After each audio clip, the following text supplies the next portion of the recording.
अस्सलामुअलैकुम। मैं हूं आपका मेज़बान साबिर शाकिर। वफाकी दारुल हुकूमत इस्लामाबाद, रावलपिंडी और पाकिस्तान भर से खबरें। लेकिन आज का प्रोग्राम बिल्कुल डिफरेंट नौयत का है जी।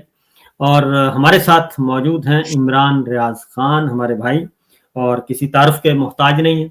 और इनसे हम कुछ बातें करेंगे और साथ साथ जो पाकिस्तान की सियासत है वो किस तरफ जा रही है, और ख़ास तौर पे पाकिस्तान तहरीक इंसाफ के अंदर क्या कुछ होने जा रहा है। और फिर ये कि इस सारी सिचुएशन में, क्योंकि मुख्तलिफ क्या सराइयाँ, मुख्तलिफ वासाजियाँ, और आजकल एक चीज़ मैं आपको बता दूं कि बहुत ज़्यादा फोकस की जा रही, और वो है कि आप डिस्क्रेडिट करें, क्रेडिट को डिस्क्रेडिट करना है। इसके अलावा और कोई मतमा नजर नहीं है किसी का भी। जो अच्छी आवाज है, जो अच्छा काम कर रहा है, जो आइन की बालादस्ती चाहता है, जो कानून की हुक्मरानी चाहता है, जो जमहूरियत चाहता है, जो बुनियादी इंसानी हकूक का तहफ़्फ़ुज़ चाहता है, जो जान माल आबरू की हिफाजत चाहता है, और जो इसके बारे में आवाज़ उठाता है, हर उस आवाज़ को दबाने की कोशिश की जा रही है। और अभी तो ये मामला चल रहा है ताकत के ईवानों में, और अगर ये ताकत के ईवानों से निकलकर सड़कों पे आ गया तो उसके बाद फिर क्या बनेगा। अस्सलाम वालेकुम इमरान भाई। वालेकुम अस्सलाम साबिर भाई, बहुत शुक्रिया आपका मुझे ये ऑनर देने के लिए कि मैं आपके साथ बैठकर बात करूं। यानी आपके साथ कभी ऐसे मौका मिला ही नहीं। बहुत पहले की बात है जब आपके साथ कुछ प्रोग्राम्स में शिरकत होती थी, सन 2021 में। फिर जी हाँ। 22 आ गया, 22 में नहीं हो पाया। 22 में तो हालात ही खराब हो गए, अजीबो-गरीब ही हो गए। हमने शायद इकट्ठे प्रोग्राम किया था, शायद वसीम बदामी साहब का प्रोग्राम था जहाँ पे हम इकट्ठे बैठे थे इससे पहले। बिल्कुल, वो आखिरी प्रोग्राम था। उसके बाद एक जगह पे किसी एक प्लेटफॉर्म पे इकट्ठे नहीं हो सके, तो आपका बहुत शुक्रिया, आपने मौका दिया मुझे आज साबिर भाई। नहीं, मैं काफी अरसे से कोशिश कर रहा था, लेकिन मैं चाह रहा था कि जरा मतला साफ हो तो बात की जाए पुरसुकून इधर जिस माहौल में। मुल्क में आप है यहाँ पे मतला साफ नहीं होता, अबर आलूदी रहता है। हाँ, लेकिन मतला साफ हो नहीं रहा, बल्कि एक के बाद दूसरा और दूसरे के बाद तीसरा तूफान खड़ा हो रहा है। तो अ, आप ये बताएं इमरान भाई कि मुझे तो कोई किसी किस्म का कोई शक शुबा नहीं है किसी का भी, क्योंकि पिछले 3 सालों में जो हमने फिस्तायत के रंग रूप देखे हैं वो मैंने तो कम से कम ना अपनी जिंदगी में देखे, और ना अपने कैरियर में देखे। कैरियर भी मेरा है कोई 30 साल का, और ना किताबों में पढ़ा इस तरह की फिस्तायत। तो ये इसके पीछे क्या थीम क्या है? साबिर भाई, इसको ना थोड़ा सा एक हमारे कुछ लोग बदयांती करते हैं, और एक्चुअली ये बदयांती है। मैं अगर इसके लिए बड़ा अच्छा लफ्ज भी इस्तेमाल करूं तो मैं ये कह दूंगा कि एक ऐसा मवाजना करते हैं जो हकायक पर मबनी नहीं है। आप ये नहीं कर सकते कि आप ऑरेंजेस का ऑरेंजेस के साथ आप कर सकते हैं कंपैरिजन, एप्पल्स का ऑरेंजेस के साथ आप नहीं कर सकते। दोनों का जायका अलग है, दोनों फल भी अलग है। तो ये बात लोग बड़े आराम से कह देते हैं कि जी पाबंदी तो लग जाती थी मीडिया के ऊपर, पिछले अदवार में भी इमरान खान के दौर की मिसाल दे देते हैं। ये भी कहते हैं जी मुकदमा तो पहले भी हुआ था, ये भी कह देते हैं, बहुत सारी और बातें करते हैं। मेरा ये मानना है कि 2022 में अप्रैल में जब रिजीम चेंज ऑपरेशन हुआ, उसके बाद जो पाकिस्तान में हुआ वो टोटली डिफरेंट है किसी भी जमहूरी दौर के मुकाबले में। यानी उसका मवाजना अगर आपने करना है पिछले 2-2.5 साल का, तो आप डिक्टेटरशिप से करें, और उसमें से भी आप परवेज मुशर्रफ वाली डिक्टेटरशिप को निकाल कर करें। क्योंकि परवेज मुशर्रफ वाली डिक्टेटरशिप का तो मैं गवाह हूं ना। मैं होशो-हवास में था, मैं देख रहा था। मैं उस वक्त कॉलेज में पढ़ता था, तो मैंने खुद देखा, स्कूल से कॉलेज में मैं गया, मैंने देखा वो डिक्टेटरशिप किसी और तरह की थी। ये इसकी इंटेंसिटी जो इस वक्त पाकिस्तान में हो रहा है, यानी जितनी चीजों को आज नॉर्मलाइज करने की कोशिश की जा रही है, यानी ये हुकूमत बनाने के लिए पाकिस्तान की मिलिट्री एस्टेब्लिशमेंट ने हर जुल्म और हर जबर किया है। उन्होंने हर वो गंदा काम किया है जो गंदा काम तारीख के अंदर लिखा जाएगा। अब हो ये रहा है कि उनके ईमा के ऊपर कुछ लोग उन सारी चीजों को नॉर्मलाइज करना चाह रहे हैं। वो कहते हैं मीडिया में तो पहले भी पाबंदी थी। आज हम बैठे हुए कुछ लोग नाम गिन रहे थे कि कितने मीडिया वालों को नौकरी छीनी गई। आज जुबैर अली खान की नौकरी छीनी गई है। जब मैं और आप जी बात जी। कर रहे हैं तो पाकिस्तान में तो दिन तब्दील हो गया है, लेकिन जुबैर अली खान साहब की नौकरी छीनी गई है। इससे पहले जो है वो आपकी नौकरी छीनी गई है, मुईद पीरजादा साहब की नौकरी छीनी गई है, अहमद दुरानी साहब जो है वो कहीं काम नहीं कर पा रहे। फिर आप देखें बजाज सईद खान साहब के साथ भी यही सब कुछ हुआ है। मैं नौकरी नहीं कर पा रहा, अहमद शाहिद पाशा असलम है। काम नहीं कर पा रहे, शाकिर इवान साहब काम नहीं कर पा रहे, सिमीना पाशा साहबा काम नहीं कर पा रही, सिद्दीक जान काम नहीं कर पा रहे, समी इब्राहिम साहब नौकरी नहीं कर पा रहे, हमारे जमील फारूकी साहब काम नहीं कर पा रहे, नौकरी नहीं कर पा रहे, उनको तो सबसे पहले उठा के मारा गया था, कितना उनके पास जुल्म किया गया 2022 में। तो आरिफ हमीद भट्टी साहब हैं। हाँ, आरिफ हमीद भट्टी साहब, यार आरिफ हमीद भट्टी साहब का अब मुझे बताएं बनता है उनका, कितना जबरदस्त उनका एनालिसिस होता है, और वो हमेशा वो बात करते हैं जो, यानी हम अपने बारे में तो कह सकते हैं ना, बातों का हम गुस्से में आ जाते हैं, कोई बात इधर उधर कर देते हैं। आरिफ हमीद भट्टी साहब तो बड़े स्ट्रेट फॉरवर्ड किस्म के, उनकी भी नौकरी छीन ली। अभी मैं लिस्ट देख रहा था तो बेशुमार लोगों की एक लंबी फहरिस्त है जिनकी, शाहिद असलम साहब है, वो अमेरिका में बेचारे, उनकी भी नौकरी छीन ली है। हमारे जो एहतशाम साहब है, एहतशाम अब्बासी साहब बोल वाले हैं, उनकी भी नौकरी छीन ली है। फिर एक और हमारे एहतशाम साहब है, बैरिस्टर एहतशाम, वो भी अब पाकिस्तान से बाहर है। फिर उनके अलावा आप देखें जो अली मुमताज, वो भी कोई काम नहीं कर पा रहे, उनकी भी नौकरी नहीं है। तो पाकिस्तान में इस लेवल का जुल्म, काशिफ अब्बासी साहब का भी प्रोग्राम बंद हुआ है, तो इस लेवल के ऊपर तो मामला कभी गया ही नहीं था ना। अब इसको आप नॉर्मलाइज करके ये नहीं कह सकते कि जी पहले भी ऐसा ही होता था, पहले कभी को अगवा नहीं। खालिद जमील जेल में जा चुके हैं, अनम शेख जेल में जा चुकी हैं, असद तूर जेल में जा चुके हैं, मकबूल जान साहब के साथ क्या हुआ, जेल में जा चुके हैं, मकबूल जान साहब के साथ क्या हुआ, असद तूर को गिरफ्तार किया, क्या निकला उसमें से। फिर उसके बाद ये जो अभी मुतीउल्लाह जान को अगवा किया, साथ में उनके साकिब बशीर साहब को भी उठा लिया। जी हाँ, ये सारी चीजें वो है जो हमने माजी में कभी देखे। जनरल फैज के ऊपर कहते हैं कि वो मीडिया के ऊपर उसने टाइट किया था स्क्रू, लेकिन इतने बड़े वॉल्यूम के साथ, इतने बड़े पैमाने पर नहीं हुआ था। आप मुझे बताएं ना कि इमरान खान के दायरे हुकूमत में, चले आप जनरल फैज के खाते में डाल दें, इमरान खान के खाते में आप ना डालें तो जनरल फैज के खाते में भी डालें, तो क्या बंदे अगवा हुए थे? इस तरह सहाफी जो है वो 5-5 महीने गायब रहे थे क्या? छोड़ना पड़ा था सहाफियों को। पहले जनरल बाजवा साहब का और जनरल नदीम अंजुम साहब का ये एक कॉम्बिनेशन चल रहा था, उसके बाद फिर मौजूदा जनरल साहब और जनरल नदीम अंजुम आ गए। ये कब खत्म होगा? ये आखिर क्या प्रॉब्लम क्या है? क्योंकि स्क्रिप्ट तो लिखा था जनरल बाजवा साहब ने और जनरल नदीम अंजुम ने। मैं आपको एक खबर आज दे देता हूं, मैं 2 सहाफियों के नाम भूल गया था, आगा शेख सरवर को भी जो किया गया उनके साथ, वो भी आपके सामने है। तारिक मतीन साहब कहीं पे भी जॉब नहीं कर रहे, उनका नाम हम नहीं ले पाए। मैं अगर नाम लेता रहूंगा ना, पूरा प्रोग्राम सहाफियों के नामों में निकल जाएगा। इतने बंदों से इन्होंने रोजगार छीना इस दफा। फिर आप वो देखें जो ज़हीम नकवी साहब को, ज़हीम साहब को जो अगवा किया इन्होंने, हाँ जी, जो लाहौर से, सिर्फ एक खबर उन्होंने दी थी। अच्छा, मैं आपको एक खबर दे देता हूं जी कि लाहौर से एक बंदा अगवा हुआ और उसको ले जाकर ISI के जो लाहौर वाला हेडक्वार्टर है, चिड़ियाघर के साथ वाला, उसकी बेसमेंट में बंद कर दिया। उसको चंद दिन वहां पे रखा और वहां पे वो बंदा बेचारा सुनता रहा कि लोगों पे टॉर्चर हो रहा है, लोग करा रहे हैं, लोग रो रहे हैं, लोगों के ऊपर जुल्म हो रहा है, और वो बंदा ज़हनी तौर पे बहुत डिस्टर्ब हो गया। जब उस बंदे को छोड़ा गया तो उसको ये कहकर छोड़ा गया कि आपका कोई कसूर नहीं है, हमें पता चल गया। अब आप अंदाजा करें कि इधर कैसी, और ये बंदा पकड़ा क्यों गया था, इसके पीछे की कहानी मैं आपको बता देता हूं। ये शहजादी साहिबा की ख्वाहिश के ऊपर एजेंसियों ने बंदा उठाया था। देखिए, माजी में जो पाकिस्तान की इंटेलिजेंस एजेंसी थी, ISI, मिलिट्री इंटेलिजेंस, ये लोग जब बंदा उठाते थे तो ये सोचकर उठाते थे कि ये बंदा इस वक्त पाकिस्तान के लिए या रियासत के लिए खतरा है, या इनके दिमाग में ये होता था कि इसको इसलिए उठाया जाए। हमें तो यही पता था ना साबिर भाई, हमें क्या पता था कि बेचारे बेगुनाह बलोच भी उठाए जाते हैं, बेगुनाह कबायली भी उठाए जाते हैं, हमें तो इस बारे में पता ही नहीं था। लेकिन ये जस्टिफिकेशन तो होती थी, जो बंदा उठाते हैं मुल्क की मफाद में उठाते हैं, कोई इस तरह करते हैं, या दहशतगर्दों को पकड़ते हैं, या ऐसे लोगों को एजेंसियां गिरफ्तार करती हैं या अगवा करती हैं। अब आप मुझे ये बताएं कि एक वजीर आला को एक खबर पसंद नहीं आई और वो सहाफी जो है वो अगवा हो जाए, मुझे आप ये बताएं। रियासत जो है, मैं आपको बताता हूं कि ISI के लाहौर के हेडक्वार्टर में 2 ऐसे बंदों को मार पड़ी है पिछले 10 दिनों के अंदर। 2 बंदों का मैं आपको बता रहा हूं, ऐसे बंदों को मार पड़ी है पिछले 10 दिनों के अंदर, जिनका कसूर सिर्फ इतना था और उनको ये कहा जा रहा था मारते हुए कि तुमने मरियम नवाज के खिलाफ क्यों लिखा। अब आप मुझे ये बताएं कि क्या ISI या मिलिट्री इंटेलिजेंस या पाकिस्तान की इंटेलिजेंस एजेंसीज वो इस बात का ख्याल रखेंगी कि एक खातून वजीर आला जो है उसके खिलाफ आपने स्टेटमेंट दे दिया तो वो उठा के आपके ऊपर टॉर्चर करेंगे? ये तो जाती, वो तारुल कादरी साहब की मुझे बात याद आ गई। उन्होंने कहा था कि ये अगर शरीफ खानदान को मौका मिले तो पाकिस्तान की एजेंसियों को और फौज को ये पंजाब पुलिस बना देंगे और ये अपने माथे ले लेंगे, जाती गुलाम बना लेंगे।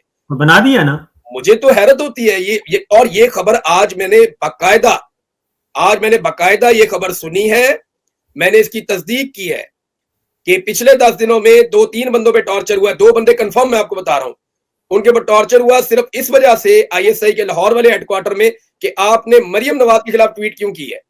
भाई पुलिस उठाए मुकदमा दर्ज करे, एफआईए उठाए मुकदमा दर्ज करे, आईएसआई का क्या काम है इसके अंदर? वहां तो प्रोफेसर अयूब साहब के बेटे नहीं बैठे? सर अब जो भी है ना वो काम ये हो रहा है, मैं आपको ये बता देता हूँ, काम ये हो रहा है, जो भी है XYZ कोई भी है जो गलत काम कर रहा है वो जो भी हो, आरफ हमीद भट्टी साहब के साथ भी यही हुआ था। उनको भी बुलाया गया और बुला के कहा गया कि आपने फॉर्म 47 की बीबी को कुछ नहीं कहना, बाकी जो मर्जी करें, लेकिन फॉर्म 47 की बीबी को आपने कुछ नहीं कहना, आप अपना रुख अनवर मोड़ लें। और ये जो ARY पे भी इस वक्त उस्ताद आन पड़ी है, इसके पीछे भी यही मामला है। और सिर्फ मुझे नहीं मालूम कि 3 और सहाफियों को धमकी मिली है अभी साबिर भाई, 3 और सहाफियों को धमकी मिली है। जो काशिफ अब्बासी साहब के साथ हुआ है उसके बाद 3 बड़े सहाफियों को इस्लामाबाद में, मैं नाम इसलिए नहीं ले रहा, उनके ऊपर दबाव डालेंगे और उन्हें कहेंगे इमरान रियाज ने आपके नाम लिया, आप डिसोन करेंगे, आपको धमकी नहीं मिली। वो बेचारे वहां पे, आपको पता है ना कि हर आदमी खड़ा तो नहीं हो सकता ना, हर आदमी तो खड़ा होकर सामने आकर नहीं कह सकता कि हाँ मैं था वो जिसको धमकी मिली थी। लेकिन मैं आपको ये बता रहा हूँ जिम्मेदारी के साथ, 3 टॉप के पाकिस्तान के जर्नलिस्ट हैं जिनको धमकी लगी है कि ये जो काशिफ अब्बासी के साथ हुए तुम लोगों के साथ भी हो सकता है, ये तुम लोगों के साथ भी हो सकता है, लिहाजा बंदे बन जाओ और हम इससे आगे भी चले जाएंगे। तो ये पीका ऑर्डिनेंस आने के बाद जो है ना पाकिस्तान के अंदर एक नया चैप्टर खोला गया है। अब बदयांती क्या होती है, जब आप मवाजना करते हैं ना कि आज ये हो रहा है तो ये तो कल भी होता रहा है, ऐसा कभी नहीं हुआ। भाईजान मुझे बताएं ना कि ऐसा कब हुआ। और मुझे मार मार के एजेंसियां कहती थी नवाज शरीफ की सपोर्ट करो, मैं क्यों करूं भाई, मैं तुम्हारे बाप का मुलाजिम हूं तुम्हारे कहने पे नवाज शरीफ की सपोर्ट करूं? मैंने तो उसकी मुखालफत भी तुम्हारे कहने के ऊपर नहीं की, अपने दिल से की थी। यानी मैं तो ये कहता था कि भाई ये करप्ट आदमी, बेईमान आदमी है, सबूत मेरे पास मौजूद थे, कोई चैनल उस वक्त चलाता नहीं था। जब इनका फड्डा हुआ नवाज शरीफ से तो ये कहते थे नवाज शरीफ बहुत बुरा है, आज ये कहते हैं नवाज शरीफ बहुत अच्छा है। तो बात यह है कि एक दीन ईमान होना चाहिए, एक दीन ईमान होना चाहिए बंदे का। ये हर वक्त कुर्सी के साथ साथ अपने फायदे और नुकसान के लिए ना, देखिए अपने फायदे के लिए तो हमारे लिए भी यही था ना साबिर भाई कि हम बैठे रहते आराम से पाकिस्तान में अपना काम करते रहते। हुकूमत अरबों रुपया खर्च कर रही है, इश्तिहार दे रही है, ये वो कर रही है, हम भी उसी का हिस्सा बन जाते। हम कहते जी नवाजो, हमें भी नवाजो, अपनी वहां पे लाइफ एंजॉय करते पाकिस्तान के अंदर दर बदर। मैंने आपको देखा जिन हालत में आप रह रहे हैं या बाकी जो जर्नलिस्ट बाहर रह रहे हैं, वो अपने मुल्क की जिंदगी अपने मुल्क की होती है। यहाँ जिस हालत में रह रहे हैं ये किसी को अंदाजा भी नहीं है। लेकिन मौकिफ अपना चेंज नहीं किया अल्हम्दुलिल्लाह। जिस बात के ऊपर डट गए थे उस बात के ऊपर खड़े हैं। मैंने ये एक हम बात कर रहे थे इमरान भाई, हम काम कर रहे थे पाकिस्तान के लिए, आईने पाकिस्तान के लिए, पाकिस्तान के लिए और पाकिस्तान की बेहतरी के लिए। तो हम वहीं पे खड़े हैं। अगर इन्होंने अपना ट्रैक तब्दील कर लिया है और हमने उस बस में सवारी इख्तियार करने के बजाय हमने कहा नहीं, हमें अपना जो है वो रक्षा ही बेहतर है 2 पहियों वाला। तो इसमें मैंने आपको क्या कहा था 2022 में, मैंने कहा था ना मैं इस लड़ाई में उतरा हूं अपनी मर्जी से, अगर कभी छोड़ के जाऊंगा तो अपनी मर्जी से। तुम लड़ाई छोड़कर चले गए तो मैं क्यों छोड़ूं भाई। बात यह है कि भाई आपसे नहीं लड़ा जा रहा तो आप ना लड़े, मेरी लड़ाई है मैं लड़ूंगा। मुझे लगता है ये लोग मेरे मुल्क के लिए ठीक नहीं है तो मेरी ओपिनियन है, मैं दे रहा हूं। हाँ अगर मैं कोई गलत बात कर रहा हूं, अगर कोई ऐसी बात है जो आपको लगता है कि खिलाफे आईन और खिलाफे कानून है तो आप मुकदमा दर्ज करें। आप उठा के मुझे जान से तो नहीं मार सकते, आप उठा के मुझे गायब तो नहीं कर सकते, ये तो आप नहीं कर सकते ना। अब असल में इस वक्त जो हो रहा है ना वो चीजों को नॉर्मलाइज करने की कोशिश हो रही है कि जितना जुल्म जितना जबर हमने कर दिया है पाकिस्तानियों के ऊपर गुज़िश्ता 3 सालों में, उसको नॉर्मलाइज कैसे करें। नॉर्मलाइज करने के लिए अब जो है ना बंदे इंट्रोड्यूस करवाए जा रहे हैं। मिसाल के तौर पे जो 26 नवंबर 2022 को हुआ, 2024 को जो हुआ, 26 नवंबर 2024 को जो इस्लामाबाद में कत्लेआम हुआ, अभी एक नौजवान आज शहीद हो गया, पाकिस्तान से दोबारा खबर आई है। हाँ जी, कितनी अफसोसनाक खबर है। मर्दान के अंदर उसकी शहादत हुई है, वो जख्मों की ताब नहीं ला सका, इतने महीने उसने इलाज करवाया, 3 महीने के बाद उसकी शहादत हो गई। अब मेरा सवाल यह है कि सीसीटीवी फुटेज कहां है। मेरा सवाल यह है कि उनकी जो हेबियस की पिटीशंस हैं, जो लोग लापता हुए उनकी हेबियस की पिटीशंस कहां है। दरखास्त किधर है जिसपे आप FIR कटवा रहे हैं? जब पेशी होती है तो कोई जाता ही नहीं है, 2 वकील चले जाते हैं वहां पे। क्या कारकुन जो है उनका खून की कीमत नहीं है? अगर मैं ये मुतालबा करता हूं कि कारकुन आपके लिए लाखों की तादाद में निकलते हैं, और जब कारकुन कत्लेआम हुआ कारकुनों का, और जब उनका मुकदमा लगता है अदालत के अंदर, तो आप लोग MPAs, MNAs, मिनिस्टर्स, आप वहां जाते नहीं है। होना तो ये चाहिए पूरी की पूरी खैबर पख्तूनख्वा की कैबिनेट, उनका वजीर आला, और यहां से पूरी की पूरी सेनेट और कौमी असेंबली, और पंजाब से अपोजिशन लीडर समेत सब लोग बसों में भर के आए और पहुंचे, जाके वहां खड़े हो अदालत के अंदर कि हमारा कारकुन कत्ल हुआ, हम इंसाफ लेने आए, जज साहब हमें इंसाफ दीजिए। ये वहां जाते ही नहीं इंसाफ लेने के लिए। तो ये सवाल जब हम उठाए तो ये कोई गलत बात नहीं है। आपने आप जब आवाज उठाते हैं, जो भी आवाज उठाता है, तो उसके बाद तो फिर वो तोपों के रुख जो है वो शुरू हो जाते हैं। वो आज खैर है, भी ये आप ऐसे ही चलता रहेगा। आप भी आज भी पार्लियामेंट हाउस में आप पे बहुत ज्यादा वो बारूद फेंका गया है। कोई बात नहीं साबिर भाई, ये चलता रहेगा। देखिए ये चलता रहेगा। जब भी आप कभी ऐसी चीजों को डील करेंगे तो ये चीजें वापस मुड़ के आएंगी, और ऐसा होता रहेगा। ये मेरे साथ पहली दफा नहीं हो रहा।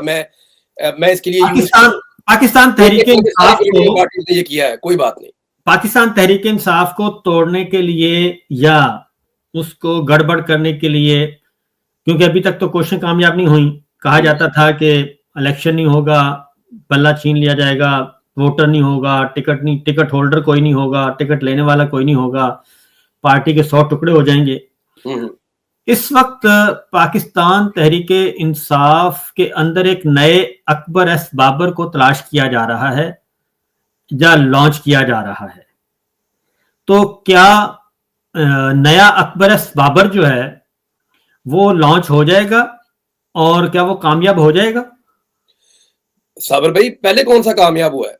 देखें, अगर कोई पहला तजुर्बा कामयाब हो गया तो दूसरा भी करके देख लो।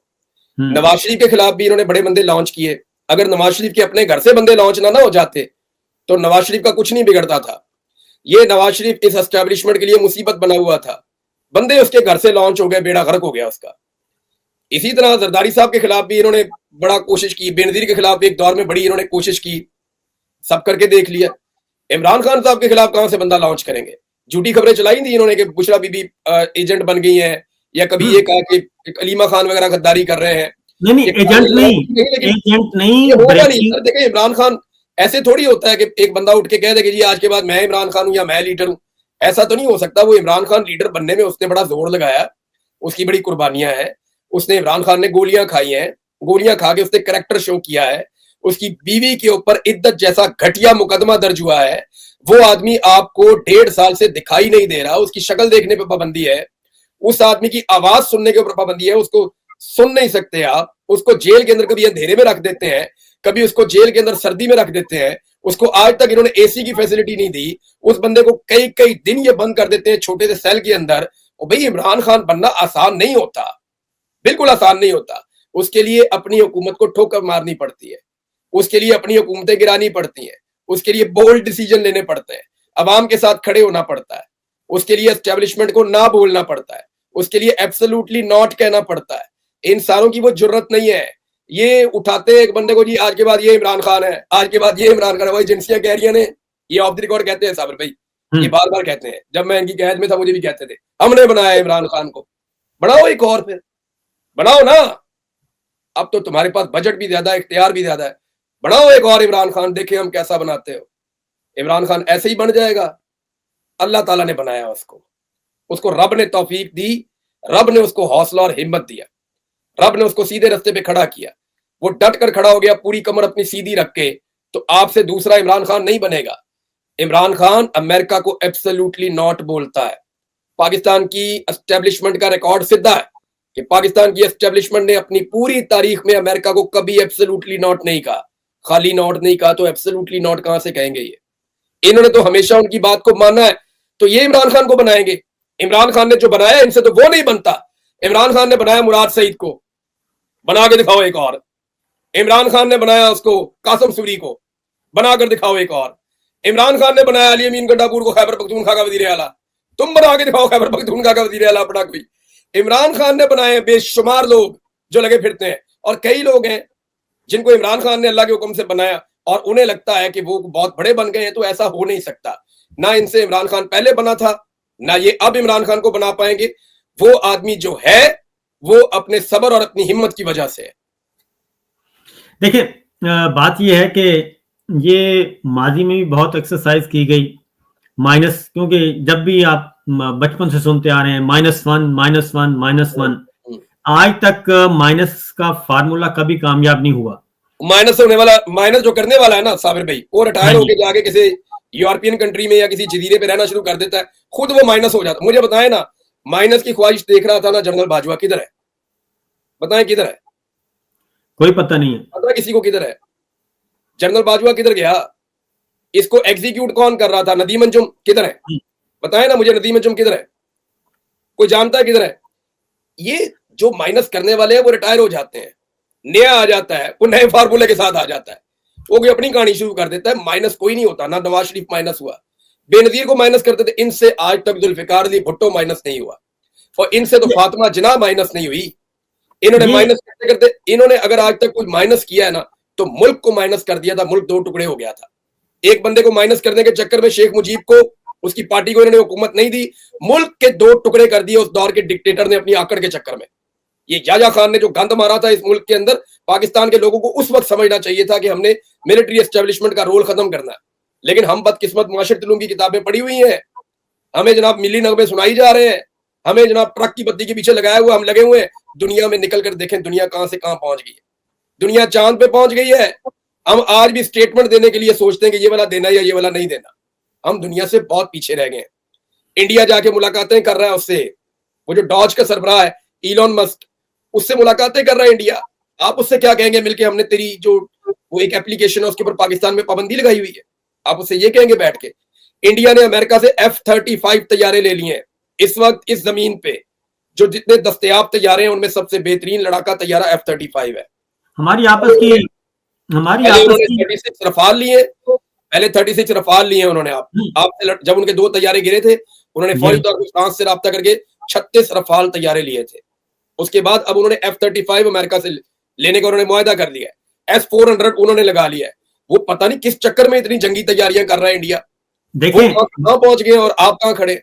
बात यह है कि हम इमरान खान को और एक विफाकी सियासी जमात को क्रश करने में लगे हुए हैं, और हमारी सारी डिप्लोमेसी, हमारी सारी खारजा पॉलिसी, हमारी सारी दाखिला पॉलिसी, हमारी मुआशी पॉलिसी, ये 3 ही होती है ना, खारजा पॉलिसी, मुआशी पॉलिसी, दाखिला पॉलिसी, और ये तीनों जो हैं वो लगी हुई हैं किस पे?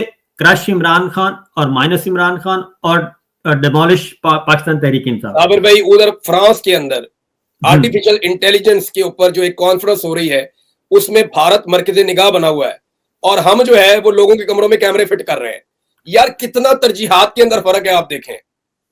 हम आज भी वो आर्टिफिशियल इंटेलिजेंस में कहां से कहां पहुंच गया। इंडिया का नाम बन रहा है। आपको पता है वो 100 अरब से ऊपर का उनका 200 अरब है गालिबन, मुझे एग्जैक्टली याद नहीं है, लेकिन उनका आईटी बिजनेस वहां तक पहुंच गया इंडिया का। वो इतना ज्यादा काम कर रहे हैं कि 100 अरब डॉलर से ज्यादा, जो मैंने, अगर मैं गलत नहीं कह रहा तो मुझे लगता है 200 अरब डॉलर है, मैंने कहीं पढ़ा था। ये उनका रेवेन्यू है भाई। इस वक्त भी जब हम बात कर रहे हैं, ये जो कहते हैं ना कि इंटरनेट पाकिस्तान में बहाल हो गया, इंटरनेट बहाल नहीं हुआ।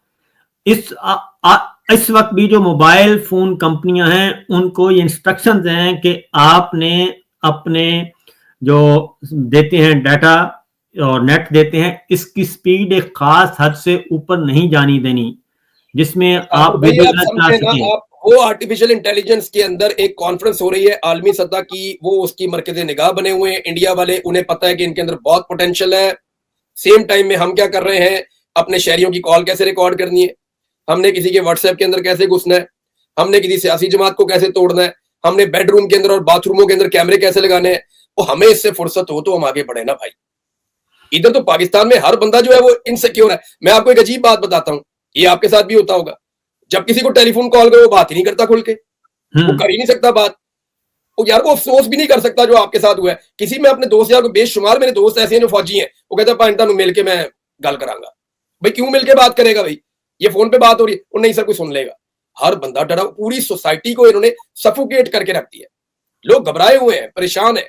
और ये एजेंसियों के करने के काम नहीं है। इमरान खान ने देखे उसके तीनों खतूत का जो आखिरी पैराग्राफ है इमरान खान का वो एक ही है। फॉल्ट लाइन्स का ज़िक्र करते हैं वो आखिर में आके। Fault lines. बिल्कुल। और ये मिलिट्री लैंग्वेज के अंदर वो समझाते हैं कि यार ना करो। वो ये कहते हैं कि अपना काम करें, बाकी काम जो बुरे काम है या जो काम आपके करने के नहीं है वो आप ना करें। वो फौज को कहता है कि अपनी हदूद के अंदर वापस चले जाएं। अब लोग इमरान खान पे शक करते हैं कि जी इमरान खान इसलिए कह रहा है कि फौज की उसको सपोर्ट नहीं है। तो मेरी एक बात सुने, नवाज शरीफ ने फौज के खिलाफ कितनी दफा लड़ाई लड़ी है साबिर भाई? कितनी दफा लड़ी है? उन्होंने तो हमेशा इन्हीं पे किया है। टोटल कितनी दफा लड़ाई की होगी? मेरे ख्याल में हम 5-6 दफा कह सकते हैं लड़ाई लड़ी है उन्होंने फौज के साथ। जितनी दफा आए हर दफा दो लड़ाइयां की उन्होंने। 2, 4, 5 दफा लड़ाई की उन्होंने फौज के साथ। चले, नवाज शरीफ ने फौज से 5 दफा लड़ाई की है। 5वीं दफा भी जो लोग ये समझते थे कि नवाज शरीफ सच्चे दिल से लड़ रहा है, वो इमरान खान की पहली लड़ाई में कीड़े निकाल रहे हैं। देखें, नवाज शरीफ ने 5 दफा कौम को ट्रक की बत्ती के पीछे लगाया। नवाज शरीफ से एक दफा फिर धोखा खाने के लिए तैयार है कि नहीं, ये लड़ेगा सिविलियन सुपरमेसी की लड़ाई, ये लेकर जाएगा इदारों को उसकी हदूद के अंदर। 5 दफा धोखा दिया मियां नवाज शरीफ ने। इमरान खान की पहली दफा लड़ाई और पहली दफा उस पर शक कर रहे हैं कि ये आदमी लड़ाई सिर्फ इसलिए कि इसको इकतदार चाहिए। वो तो साफ कहता है कि मुझे इकतदार चाहिए नहीं। मामला ये बड़ी बेवकूफी में है। वो इनकी सारी कैलकुलेशन जो है वो गलत साबित हुई है। इमरान खान का हदफ जो है वो अब प्रीमियर हाउस नहीं है। वो उनका काम जो है वो तो एक ऐसी पाकिस्तान में एक ऐसी फसल तैयार कर रहे हैं कि इमरान खान हो या ना हो, हम हो या ना हो, कम से कम उनको वो शऊर उस लेवल का आ जाए कि वो खुद फैसला करें जब भी उनको वोट का इख्तियार मिले। ये उनका काम है, पाकिस्तान के यूथ का, पढ़े लिखे लोगों का। और मसला ये है कि ये पता नहीं किस दुनिया में रह रहे हैं। हर साल 1 करोड़ नौजवान वोटर्स का इजाफा हो रहा है हर साल। ये इलेक्शन इमरान भाई आज करवाएं तो 1 करोड़ वोटर कम है। अगर 1 साल बाद करवाएंगे तो उसमें 1 करोड़ वोटर ज्यादा हो चुका होगा। ये मैं आपको बता दूं, पाकिस्तान की एस्टेब्लिशमेंट को शिकस्त देनी है एक दफा पाकिस्तानियों ने, और उन्होंने अनाउंस करना कि जी हमने शिकस्त दे दी है पाकिस्तान की एस्टेब्लिशमेंट को। ये इलेक्शन आज करा लें, साल बाद करा लें, 10 साल बाद करवा लें, जब भी करवा लें, ये जितनी दफा धांधली करेंगे पाकिस्तानी अड़े रहेंगे, ये कौम हार नहीं मानेगी।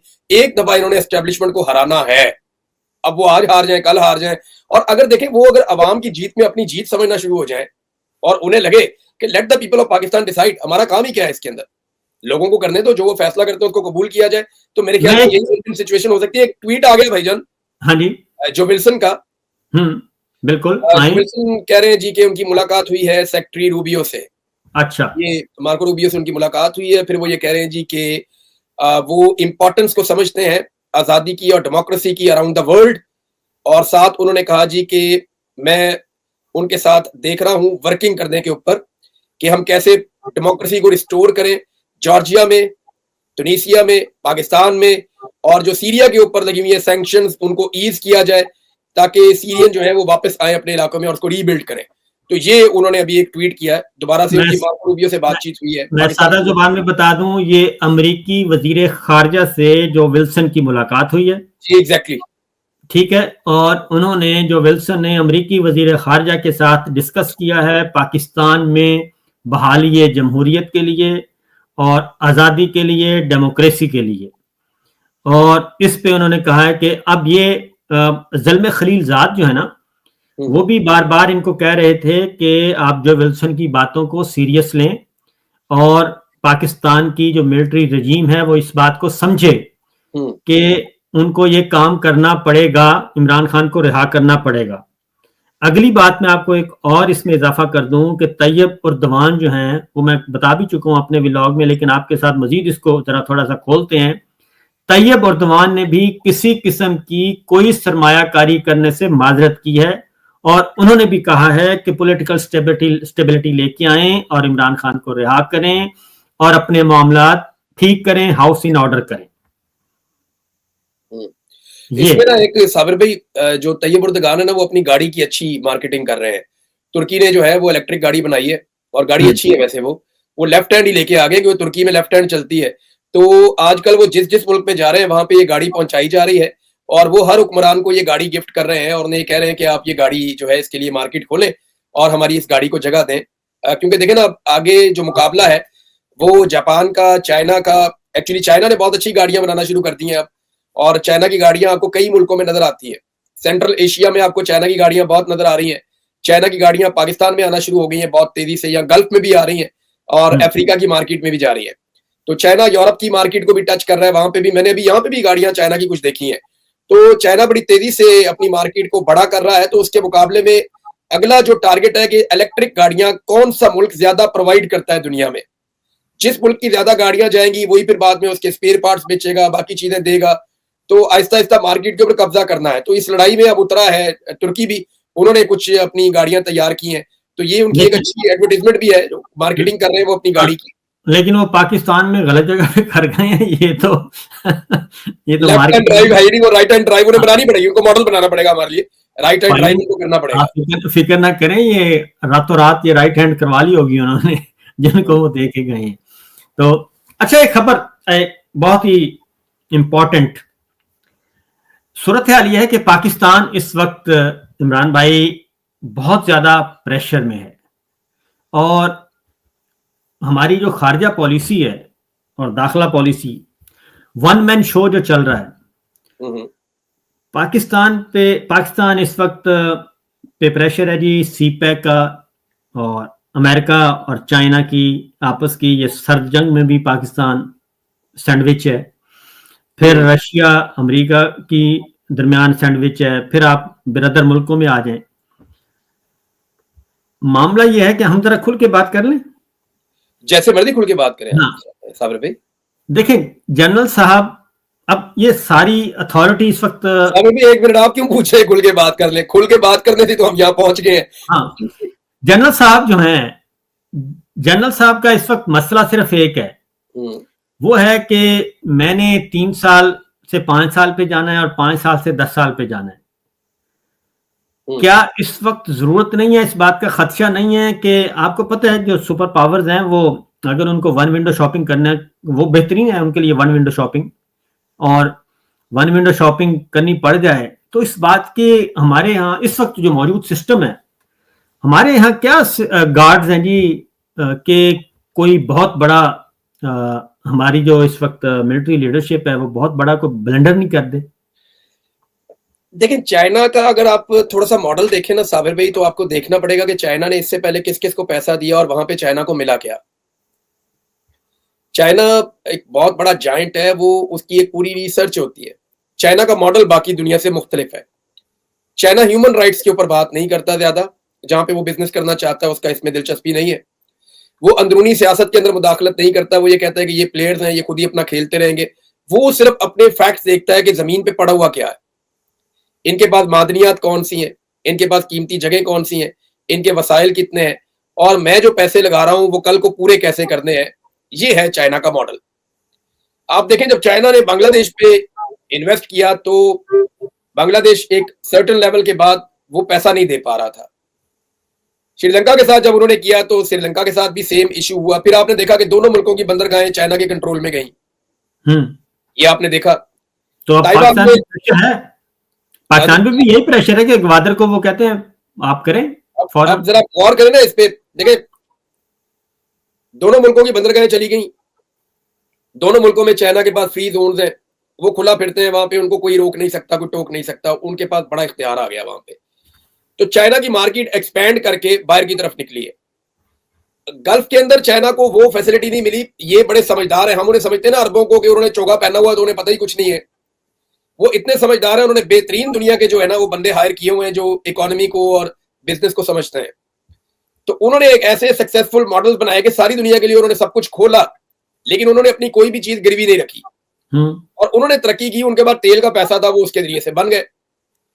अब चाइना जो है वो सेंट्रल एशिया में बहुत पैसा लगा रहा है।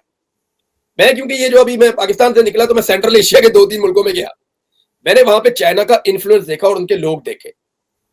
चाइना बड़ी तेजी से सेंट्रल एशिया के अंदर अपने पंजे गाड़ रहा है और इस वक्त अफगानिस्तान के साथ भी चाइना के ताल्लुकात बहुत अच्छे हैं। इंडिया ने भी अपने ताल्लुकात इंप्रूव किए हैं अफगानिस्तान के साथ। मैं इस पे एक बात कहना चाहूंगा कि पाकिस्तान के अंदर कुछ जो फारग दिमाग है ना वो ये सोच रहे हैं कि हम अफगानिस्तान के साथ एक एडवेंचर कर लें चंद दिनों का, और उस चंद दिनों के एडवेंचर में हमें कोई बड़ा फायदा हो जाएगा, तो मैं आपको ये बता देता हूं कि आप लड़ाई शुरू तो कर देंगे, फिर खत्म कैसे करेंगे? ये फिर लंबा चलेगा मामला, ये फिर सीज फायर कौन करवाएगा? तो इस तरह का कोई एडवेंचर करने से पहले ये सोचे कि जो एक ताल्लुक बना हुआ है सदियों से, उसको बना रहने दें और उन चीजों को एक डिफरेंट दे। कुछ लोग यहाँ बैठ के पश्तूनों के खिलाफ अजीब अजीब किस्म के फतवे देते हैं, वो नफरत पैदा कर रहे हैं सूबों के बीच में, अब नस्लों की बुनियाद के ऊपर, जबान लिसानियत की बुनियाद के ऊपर। तो इन लोगों से बचें। पाकिस्तान एक इकाई है और पाकिस्तान के साथ जो हमारी मगरबी सरहद है वो महफूज तरीन है, जिसमें हम अफगानिस्तान को और ईरान को शामिल करते हैं। तो इस तरफ कोई एडवेंचर पाकिस्तान को नहीं करना चाहिए, मेरी ये राय है। अब चाइना के ताल्लुकात जो है ना बाकी रीजन में सब में बेहतरीन है, पाकिस्तान पे उसने इन्वेस्ट बहुत ज्यादा कर दिया। जितना पैसा उसने पाकिस्तान में लगाया, इससे पहले चाइना ने जहां जहां पैसा लगाया, चाइना अपना पैसा पूरा कर लेता है। फर्ज करें कोई 50-60 अरब डॉलर जो है वो शायद इससे ज्यादा अमाउंट है जो पाकिस्तान को वो दे चुके हैं। फिर पाकिस्तान का जो रिजर्व है उनके अंदर भी उन्होंने अपना पैसा इंजेक्ट करके रखा हुआ है, और उसमें वो पाकिस्तान बार बार उन्हें कहते हैं जी हम रूल ओवर कर दें, वो रूल ओवर कर देते हैं।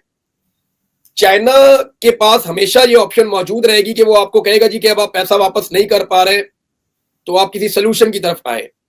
तो आप उन्हें क्या देंगे? साबिर भाई, हमारे पास है क्या उन्हें देने के लिए? हमारे पास तो सिवाय गिरवी रखने की और चीजें नहीं है। देखे, मैं गिरवी रखने के लिए तो कुछ भी नहीं है ना। आपको ये सी पैक फिर चाइना का है ना, आपने बनाया ही उनके पैसों से है, आप लीज पे दे देंगे। अब आपको ये पता है कि ये खबर अभी आई हुई थी पिछले दिनों, और एक जर्नलिस्ट है जिन्होंने ये खबर दी थी और बड़े वसूख के साथ उन्होंने ये कहा था कि ये मेरे ख्याल में खबर दी थी इम्तियाज गुल साहब ने, उन्होंने शायद ये खबर दी थी। वो ये कह रहे थे कि चाइना ने पाकिस्तान की सिक्योरिटी पे इन्हिसार खत्म कर दिया है और वो अपना स्ट्रक्चर बना रहे हैं पाकिस्तान में अपनी सिक्योरिटी के लिए, और वो अपनी सैटेलाइट के साथ वो अपने आप को कनेक्ट करेंगे, अपनी टेक्नोलॉजी के साथ आएंगे, वो अपने लोगों को खुद सिक्योर करेंगे। तो ये इसका क्या मतलब है? दूसरा, आप गवादर गए नहीं साबिर भाई लास्ट टाइम? मैं 2022 में 2 दफा गया हूँ, 2021 में भी गया हूँ, उससे पहले भी जाता रहा हूँ। मेरी गवादर में दिलचस्पी ये है कि मुझे वो खूबसूरत बहुत लगता है, और बड़ा बहुत खूबसूरत है आपका जो ये गवादर, खुद एक जो बंदरगाह है वो बहुत खूबसूरत है। तो मैं वहां आता जाता रहा हूँ, पहले भी कराची जब भी जाता था मैं गवादर जाता था दोस्तों के साथ। गवादर जो है ना वो सोने की चिड़िया है एक तरह से, ये मैं आपको बता देता हूँ। बिल्कुल ऐसा ही है। गवादर की टोटल आबादी है गवादर की 50,000 के आसपास। अब चाइना जो है वो लोगों को धकेलना चाहता है वहां से कि लोग वहां से निकल के कहीं और चले जाएं, वहां पे इसीलिए शोर मचा हुआ है। मैंने जो चाइना की वहां तैयारियां देखी हैं, वहां पे जबरदस्त तरीके से उन्होंने बड़ी बड़ी लैब्स बनाई हैं, वो वहां पे नए किस्म के पौधे इंट्रोड्यूस कर रहे हैं, बहुत जबरदस्त सड़कें बन रही हैं, एयरपोर्ट बड़ा शानदार बना है वहां पे जो सिक्योरिटी का वो बड़ा शानदार है। तो चाइना एक बड़े सक्सेसफुल मॉडल के ऊपर काम कर रहा है जो वो गवादर को बनाएंगे। लेकिन मेरे दिमाग में ये सवाल उठता है कि क्या गवादर जो है पाकिस्तान पैसे वापस कर पाएगा चाइना को? अब इतनी बड़ी अमाउंट हमने ले ली, अगर हम वापस नहीं करते तो क्या चाइना वही करेगा जो उन्होंने श्रीलंका या बांग्लादेश के साथ किया, या जो ताइवान वाला मामला है, क्या उस मॉडल के ऊपर जाएगा? या जैसे वो उन्होंने हांगकांग को बनाया था, उनके पास रहा बड़े लंबे अरसे तक, उनका कंट्रोल रहा वहां पे। तो ये सवालात हैं, मेरे दिमाग में भी हैं, जैसे आप सोच रहे हैं ऐसे मैं भी सोच रहा हूं।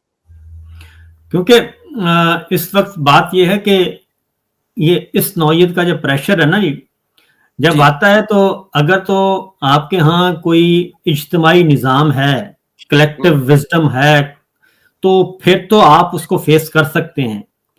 अदरवाइज अगर आप फर्द वाहिद ने ये फैसला करना है, फर्द वाहिद तो फिर सबसे पहले अपना फायदा सोचेगा कि मेरा फायदा किस में है, मुझे कंटिन्यूटी मिलनी चाहिए, बाकी जाएं, जैसे परवेज मुशर्रफ साहब ने किया था, एक टेलीफोन कॉल पे सब कुछ कर दिया था।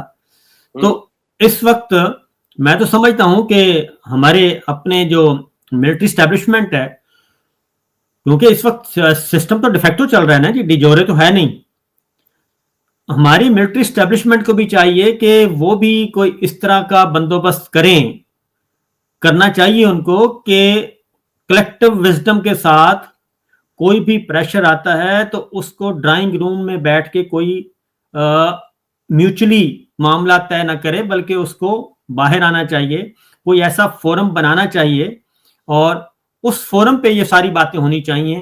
साबिर भाई, मेरा तो मिलिट्री एस्टेब्लिशमेंट से हाथ जोड़ के मुतालबा है भाई, बस कर दो, 70 साल इन्होंने सारा कुछ करके देख लिया है, थोड़ा पाकिस्तानियों को भी काम करने दें, सिविलियंस को, देखें शायद मुल्क चल जाए।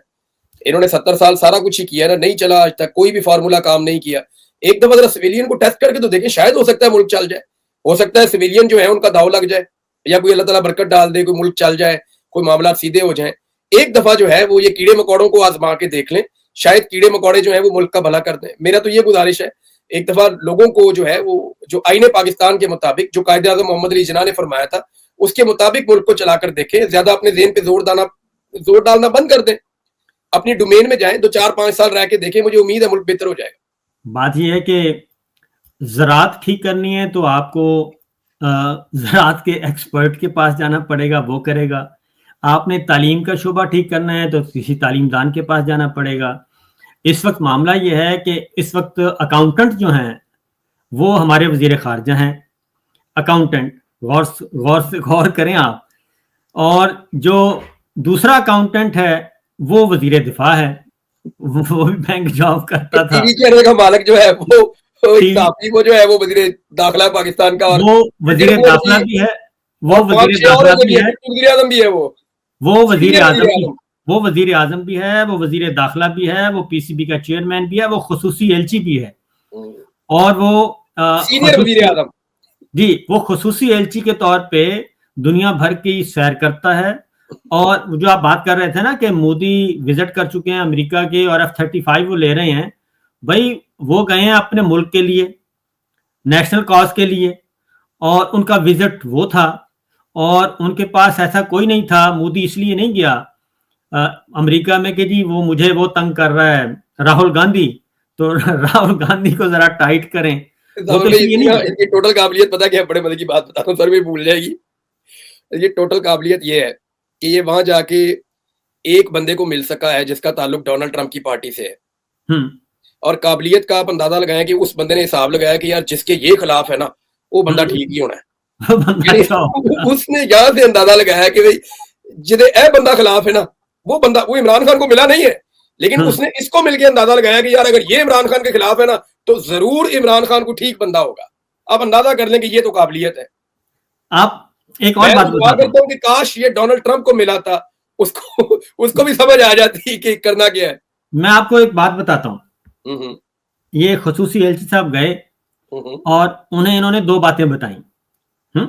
दो बातें उन्होंने कहा जी कि जो इमरान खान है ना, जिसको हमने बंद किया हुआ है, ये प्रो चाइना है और ये अमेरिकन पॉलिसी को टो नहीं करते चाइना के मामले में, रशिया का भी कहा था, और ये प्रो रशिया है। और अब उसने क्या किया, जो विल्सन ने और रिचर्ड ग्रेनल ने, उसने कहा हमें पता है कि इमरान खान जो है वो हमारी चाइना और रूस की पॉलिसी से मुताबिकत नहीं रखते, लेकिन उसमें एक खूबी है कि वो जो कहता है वो वही करता है और वो मुनाफिक नहीं है। दूसरा ये है कि हम इस बुनियाद पे ये नहीं चाहेंगे कि उसको पॉलिटिकल विक्टिमाइजेशन का निशाना बनाया जाए और पाकिस्तान में ह्यूमन राइट्स की वायलेशन की जाए। वो तो उन्होंने बराबर उसी वक्त ही जवाब दे दिया। ये बताएं, अब वापस आते हैं पाकिस्तान की दाखिली सियासत पे। ये एक एफर्ट कर रहे हैं, एक तो पहले तो जरा मरियम साहबा पे आते हैं।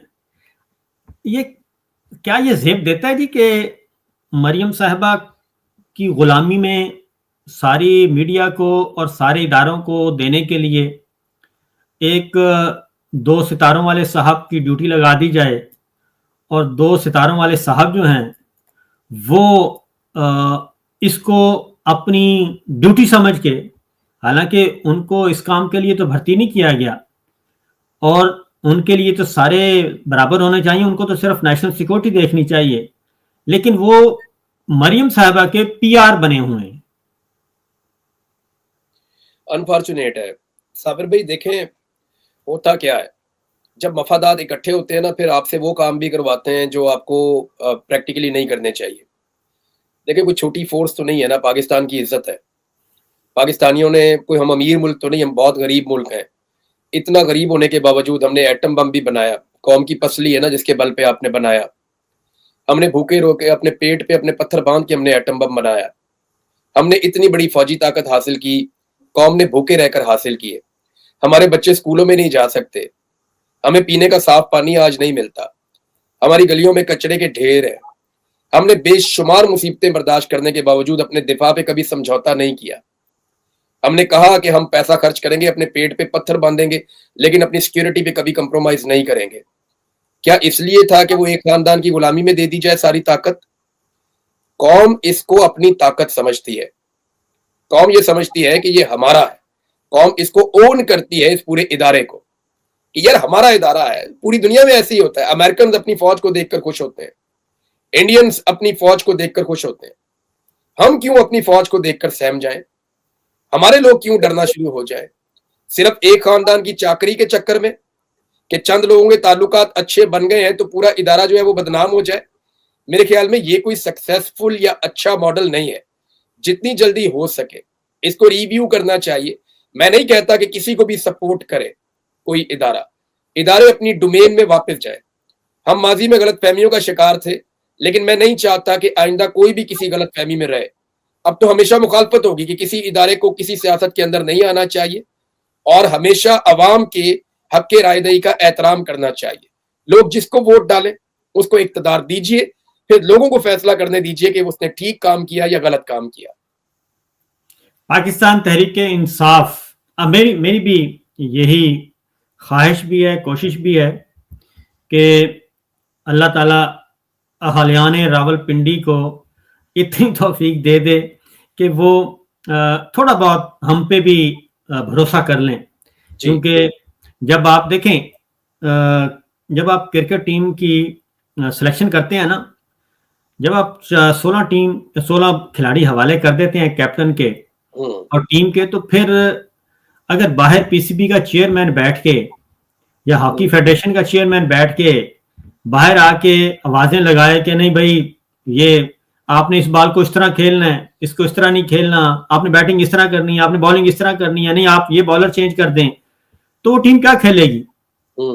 तो बेहतर तो यही है कि, बल्कि आइडियल यही है, हमारा आईन भी यही कहता है, कानून भी यही कहता है, डेमोक्रेसी भी है, डेमोक्रेटिक नॉर्म्स यही हैं कि ये एक दफा तजर्बा कर लेना चाहिए हमारी मिलिट्री लीडरशिप को कि उन पे एतमाद करें। लेकिन मुझे करीब करीब नजर नहीं आ रहा फिल वक्त। तो एक लंबा प्लान है, वो बाद में डिस्कस करेंगे। उसके लिए भी तो मेरा ख्याल अलहदा नशिस्त चाहिए, कोई इतना लंबा प्रोग्राम लेके बैठे हैं ये। पाकिस्तान तहरीक इंसाफ पे दोबारा से तमाम हरबे नाकाम हो चुके। पाकिस्तान तहरीक इंसाफ को एक दफा फिर टारगेट किया जा रहा है।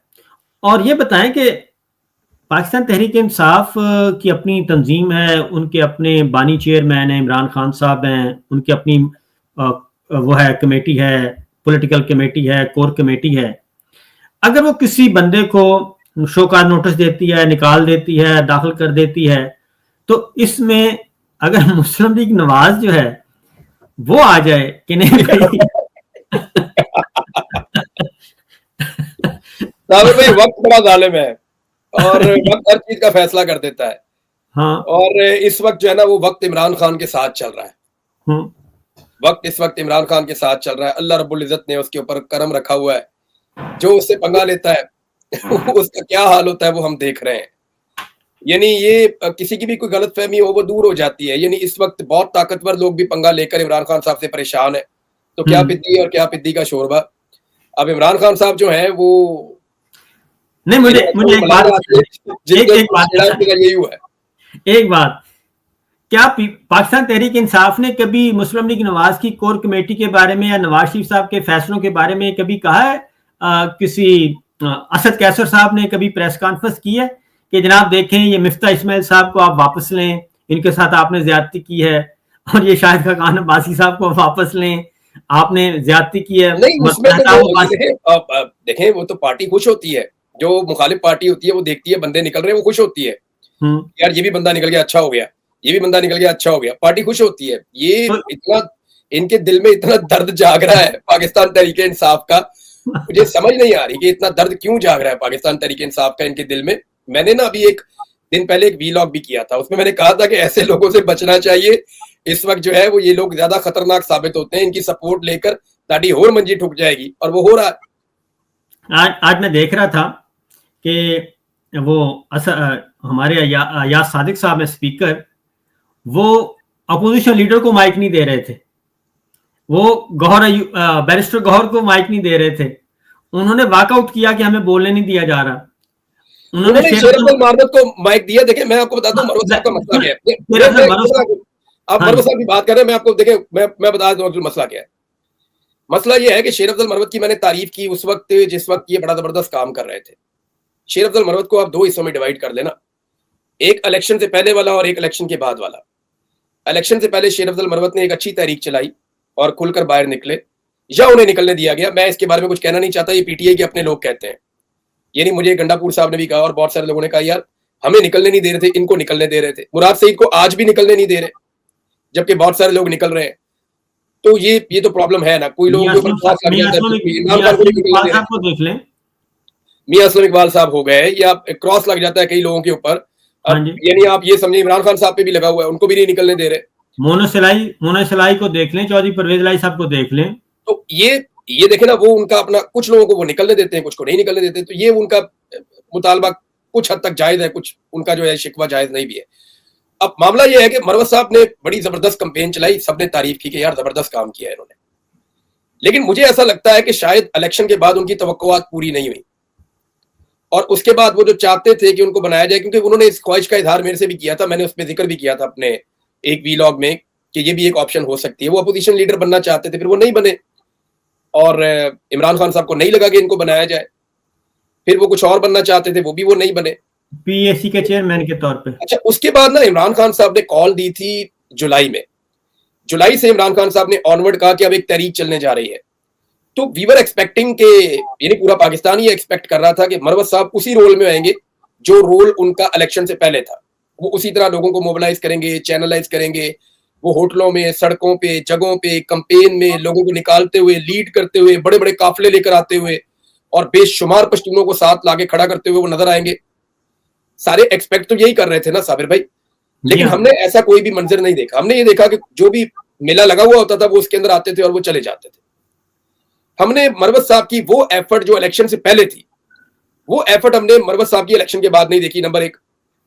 नंबर दो, हमने देखा कि मरवत साहब ज्यादा अटैक पीटीआई पे करते हैं। यानी वो पीटीआई के कभी एक बंदे पे, दूसरे पे, तीसरे पे, चौथे पे, पांचवें पे, छठे पे, वो पीटीआई के लोगों पे अटैक करते हैं।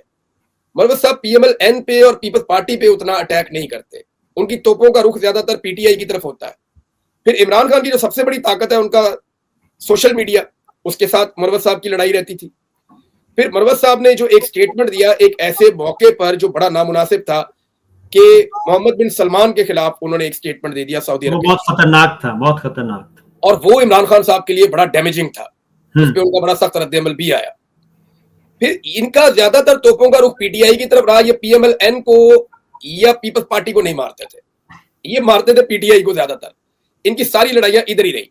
और इमरान खान को बाहर निकालने की जिस एफर्ट का ये जिक्र करते हैं, जब इलेक्शन के बाद तहरीक दोबारा शुरू हुई बजट के बाद, तो उस तहरीक में अनफॉर्चुनेटली इन्होंने वो रोल प्ले नहीं किया जो उससे पहले किया गया था। यानी हम तो ये देख रहे थे ना कि ये अपने हल्के में जाएंगे, वहां से कोई 50,000 बंदे का काफिला लेकर निकलेंगे और सबसे बड़ा काफिला शेर अफजल मरवत का आ रहा होगा, जिस तरह का उनका वो एक अंदाज था। या ये लाहौर से निकलकर लीड करेंगे, या ये इस्लामाबाद में निकलकर लीड करेंगे। तो साबिर भाई आपको कहीं नजर आए वो? जब भी कभी स्टेज लग गया तो वो नजर आया कि स्टेज के ऊपर आगे चढ़ गया। मैंने भी शेर अफजल मरवत साहब का पहले भी कई दफा हुआ, मैंने भी इनको अपने व्लॉग में भी, ट्वीट्स में भी यही कहा कि बासलाहियत आदमी है, लेकिन ये मुस्लिम लीग नवाज पे, यानी कि पीटीआई की ऑपोजिशन को दबाने के बजाय ये रिवर्स गियर ज्यादा लगाते हैं। और इमरान खान साहब तक ना, जो मैं आपको अब मैं अपने कुछ जो टूटी फूटी इतलात हम तक पहुंचती हैं, इमरान खान साहब को वक्तन फवक्तन बताया जाता रहा। फिर इनकी मुलाकात ये अयाज सादिक साहब से इनकी बहुत अच्छे मरासिम हैं, ख्वाजा आसिफ साहब से बहुत अच्छे मरासिम हैं, और उन तमाम लोगों से जो इमरान खान, तलाल चौधरी साहब ने इनकी सिफारिश की है जी, बाकी सब लोगों ने भी की है सिफारिश, तो उनकी तगड़ी है। हाँ, मैं वो कहता हूं कि इनको बहुत दफा इमरान खान साहब तक बातें पहुंची कि भाई ये मुस्लिम लीग नवाज के उन लीडरशिप के साथ राब्ते में रहते हैं जो हमें सख्त तरीन हमें गालियां देते हैं, और इनके लिए इनको वो खुश रखते हैं, ये उनको खुश रखते हैं। तो ये बात जो है बहुत इमरान खान साहब के लिए तकलीफ दे है। फिर इस दौरान ये जो 26 नवंबर वाला हुआ मामला, इसमें भी उनके इमरान खान साहब के पास कोई ना कोई इत्तला पहुंची, जो मैं बता रहा हूँ वक्तन फवक्तन पहुंचती रही हैं। और अल्टीमेटली उस वक्त भी एमबीएस का आपने जिक्र किया, एमबीएस वाला मामला भी बहुत सीरियस था। तो इमरान खान साहब जाती तौर पे, इमरान खान साहब के पास कुछ स्टोरीज और भी पहुंची हैं। ये जो इन्होंने एक बैरूने मुल्क चक्कर लगाया ना, दुबई के और यूके का, वहां से भी कुछ इंफॉर्मेशन जो है वो इमरान खान साहब तक पहुंची कि वहां कौन सी चीजें हुई हैं। फिर खैबर पख्तूनख्वा के वजीर आला, जिनको ये अपना दोस्त समझते हैं, उन्होंने बहुत सारी चीजें माजी में इनके बारे में इमरान खान साहब को खुद बताई थी। वो मैं कह रहा हूं कि अगर ये, यानी कि हम भी इस वक्त पार्टी ऐसी है तो इनको ऐसा करना नहीं चाहिए था, क्योंकि गलत फहमी है या तो दूर करें जाके, एक दफा, दो दफा, तीन दफा। तो बहरहाल मेरा अपना ख्याल है कि मेरे ख्याल में पार्टी का इंटरनल मामला है, और इसके ऊपर जो है ना वो हम अपना तजिया तो कर सकते हैं, लेकिन इमरान खान को डिसाइड करना होगा कि पार्टी में किसने रहना है, किसने नहीं रहना। मेरी इंफॉर्मेशन के मुताबिक और भी उदल पदल पार्टी के अंदर होनी है, और इमरान खान साहब का ये सवाबदीद है, क्योंकि अवाम उनके लिए वोट डालती है, तो वो किसको किस पोजीशन पे रखना चाहते हैं ये फैसला तो इमरान खान साहब ने करना है। अब गद्दारियों के सर्टिफिकेट तो हम नहीं बांट सकते लोगों को कि ये बंदा फलां कंप्रोमाइज्ड है या ये गद्दार है, वो लोग बांटते हैं। मैं उनके भी खिलाफ हूं कि आप गद्दारियों के सर्टिफिकेट नहीं बांध सकते। हम किसी के अंदर झांक के तो नहीं देखते, या हम गवाह तो नहीं है कि कौन कहां से, लेकिन लोग अपनी बातों से खुद ही अपने आप को एक्सपोज करते हैं, बदकिस्मती से। हाँ, वही बात है कि सिचुएशन कुछ मेरे ऐसी ख्याल है। में ये चीज जो है ना वो आहिस्ता आहिस्ता खत्म हो जाएगी। देखिए, ये it was all because of Imran Khan. वो इमरान खान है तो ये इनकी सारों की पॉलिटिक्स है, और अगर इमरान खान के साथ ये खड़े हैं, उसके साथ लॉयल है, तो इनकी पॉलिटिक्स चलती है। अगर ये इमरान खान के साथ लॉयल नहीं होगा कोई और उसके साथ नहीं चलेगा, और इमरान खान उसके बारे में कोई फैसला करेगा, तो फैसला तो फिर इमरान खान का है, और अगर वो उस फैसले पे खड़ा रहता है तो फिर कोई पॉलिटिक्स नहीं है। हाँ, लेकिन ये है कि इमरान खान साहब को मनाया जाए, उनको जाके कहा जाए कि जनाब मेहरबानी करें, और वो अपनी अपनी राय बदल लें, तो फिर एक मरबसा लेकिन सिंपल सी बात है कि, बात सिंपल है कि अगर आपने मुस्लिम लीग नवाज के अंदर पॉलिटिक्स करनी है तो मरियम साहबा को खुश रखें, और अगर आपने पीपल्स पार्टी के अंदर पॉलिटिक्स करनी है तो जरदारी साहब और बिलावल साहब को खुश रखें, और अगर आपने पाकिस्तान तहरीक इंसाफ के अंदर खुश रहनी है तो फिर आप उसके डिसिप्लिन में रहें। ये तो एक जनरल सी बात है। मौलाना फजलुर रहमान साहब की जमात है, जमात इस्लामी है, तो ये तो मुमकिन नहीं है। तो हम तो पहले भी शेर अफजल मोहम्मद साहब को कहते रहे हैं, हमारे दोस्त हैं बहुत अच्छे, और कि वो अपनी सलाहियतों को सही जगह पे इस्तेमाल करें तो बहुत तरक्की करेंगे। क्योंकि मुझे हैरत ये सलमान अकरम राजा साहब वाले इशू पे हो रही थी। सलमान अकरम राजा साहब ना, मैं आपको एक बात बताता हूँ कि जब कभी मुस्तकबिल में, मैं इनके बारे में आज प्रेडिक्शन आपको कर देता हूँ, जितना मैं इन्हें जानता हूँ, मेरा कोई उनके साथ कोई बड़ी दोस्ती नहीं है, लेकिन मैं ये जानता हूँ कि सलमान अकरम राजा साहब मुस्तकबिल में अगर कभी भी कोई गलत चीज पाकिस्तान तहरीक इंसाफ की तरफ से हो रही होगी ना, तो वो अपनी पार्टी के भी खिलाफ खड़े होंगे। ऐसा ही है। मैं उन्हें जानता हूँ। तो वो इस लेवल के उसूल पसंद आदमी के साथ बिला वजह सींग फंसा लेना नामुनासिब है, ऐसा करना नहीं चाहिए था। ये कोई एक के साथ तो नहीं ना, बहुत सारे को सियासी फंसाए हैं। तो देखते हैं, बहरहाल तो लास्ट करते हैं क्लोजिंग। और देखिए, चॉइस भी इमरान खान की है ना, किसी और की तो नहीं है। अब इमरान खान की चॉइस है, वो लीडर है, उसकी पार्टी है, उसकी चॉइस के ऊपर अगर कोई ये कहे कि मैं इसको मानता ही नहीं इस चॉइस को, वो फिर तो वो डिसिप्लिन की खिलाफवर्जी होगी ना। अब वो देखें, उनकी पार्टी है, उन्होंने फैसला ले लिया है, और मेरे ख्याल में इमरान खान के पास ये भी हक है कि वो फैसला वापस ले लें, देखें क्या होता है। मुस्लिम लीग नवाज की कोर कमेटी ये फैसला वापस ले सकती है। वो अपना फैसला कर ले, बड़ी बात है। वो तो आजकल अपने फैसले नहीं कर सकते, उनके फैसले भी उनको लिख के दिए जाते हैं कि जनाब ये फैसला हो गया, इसके ऊपर आप अमल दरामद कर लें। वो तो बेचारे अपने घर के फैसले नहीं कर पा रहे। मुझे तो लगता है मियां साहब आजकल पूछ के दोपहर का खाना पकवाते होंगे, सर दोपहर नु की खाना में। आखिरी बात, ये जो कुछ कर रहे हैं, आपकी असेसमेंट क्या है? जुडिशरी को काबू करने की कोशिश, सब कुछ अपनी फील्डिंग सेट कर रहे हैं, तो ये मैं ना आज शाम को वॉक कर रहा था, लंबी वॉक मैंने की, कोई 1.5-2 घंटे की। उसमें मैं ये सोच रहा था कि कैलकुलेशन कर रहा था कि मीडिया काबू आ गया, पार्लियामेंट काबू आ गई, पुलिस पहले ही कंट्रोल में है, ब्यूरोक्रेसी तो बात इधर उधर की करती नहीं है, सारा निजाम ही कंप्रोमाइज्ड है, अदलिया रह गई थी, तकरीबन अदलिया भी 70 to 80% जो है वो फतह हो गई है, बाकी जो रह गई है वो भी हो जाएगी। फिर क्या होगा, मैं ये सोच रहा था। होता यह है कि इसी तरह हसीना वाजिद ने हर चीज को फतह कर लिया था बांग्लादेश में। तो वहां पे रात बहुत गहरी हो गई थी। और साबिर भाई, जब अंधेरा बहुत घुप हो जाए ना, तो फिर आप याद रखें कि सुबह आने वाली होती है। यस ऑफ मेरे कोर्स। दिमाग में एक ही बात हुई कि इतनी अंधेरी रात के बाद सुबह के अलावा और कोई ऑप्शन बचता ही नहीं है, और ये कुदरत का कानून है कि इस अंधेरी रात के बाद सुबह आनी आनी है। मेरे ख्याल में 2-4 स्टेप और ये उठा लेंगे, ऐसे स्टेप्स जिनसे और अंधेरा होगा और खूब अंधेरा हो जाएगा, आपके हाथ को हाथ दिखाई नहीं देगा, और फिर रोशनी की किरण फूटेगी और फिर रोशनी फैलेगी। क्योंकि मैं कभी मायूस नहीं होता, तो मैं अंधेरे में भी टकरे मारूंगा, देखता रहूंगा, आप भी देखेंगे, हम सारे देखेंगे, सुबह हो जाएगी। लेकिन उसके लिए हम सबको अपना थोड़ा थोड़ा रोल प्ले करना पड़ेगा। बिल्कुल मैं करना एक पड़ेगा। चीज और देख रहा हूँ कि पाकिस्तान तहरीके इंसाफ का वो सोशल मीडिया, जिसे बहुत पैसा लगा के तोड़ने की कोशिश की गई, कमजोर करने की कोशिश की गई, वो नहीं टूटा किसी से। आज वो सारा सोशल मीडिया इमरान खान के साथ तो खड़ा है, लेकिन वो आपसी लड़ाइयों का शिकार है। एक किसी का ग्रुप बन गया, किसी का बन गया, किसी का बन गया, किसी का बन गया। मुझे ऐसा लगता है कि इस वक्त अगर रियासत के सामने कोई दो चीजें चट्टान बन के खड़ी हैं, तो एक ओवरसीज पाकिस्तानी है और दूसरा पाकिस्तान का सोशल मीडिया। तो इन्हें अपने इत्तेफाक को और इत्तेहाद को बरकरार रखना चाहिए। मैं ये देख रहा हूं कि ओवरसीज पाकिस्तानियों में भी डिवीजन पैदा करने की कोशिश की गई। अभी भी मैं की ये जा देख रही रहा है। हूं कि सोशल मीडिया को भी डिवाइड करने की कोशिश की गई। तो अगर आप बड़े कॉज के लिए खड़े हैं, तो फिलहाल ये छोटी मोटी लड़ाइयां अपनी छोड़ दें और आप पाकिस्तान के लिए जो आपका अपना एक कॉज है उसके ऊपर खड़े हों। अगर आपको लगता है आप हक पे खड़े हैं, तो फिर आपको ये लड़ाई मंतकी अंजाम तक पहुंचानी चाहिए। थैंक यू साबिर भाई। आखिरी क्लोजिंग, परवेज मुशर्रफ साहब भी यही समझते रहे कि उन्होंने अदलिया को काबू कर लिया, मीडिया को बंद कर दिया, अपोजिशन जमातों को फारिग कर दिया, सबको वो यही समझ रहे थे, लेकिन वो हकीकत में बंद गली की तरफ जा रहे थे।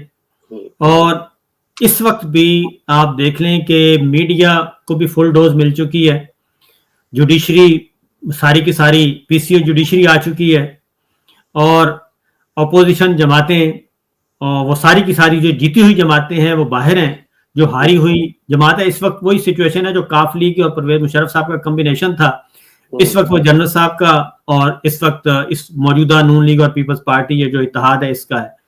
ना उनके कोई अवाम में रूट्स रहे थे, ना इनके अवाम में रूट्स हैं। ये एक आर्टिफिशियल अंडरस्टैंडिंग और आर्टिफिशियल कॉस्मेटिक्स मैयर्स के साथ चल रहे हैं। तो मेरा अपना ख्याल है कि को बहुत ज़्यादा दूर नहीं है।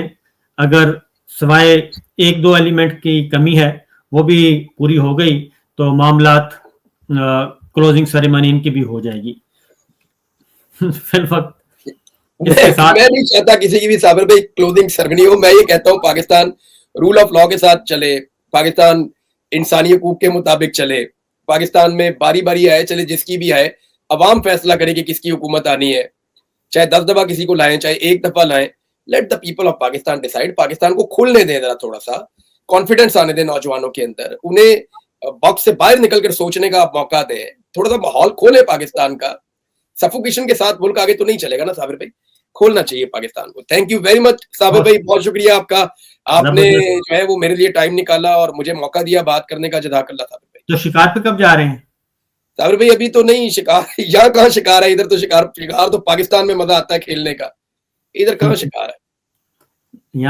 यहाँ जरा पीसफुल शिकार होगा। चलें देखते हैं। ओके, थैंक यू साबिर भाई, अल्लाह हाफिज। ओके, अल्लाह हाफिज। अल्लाह।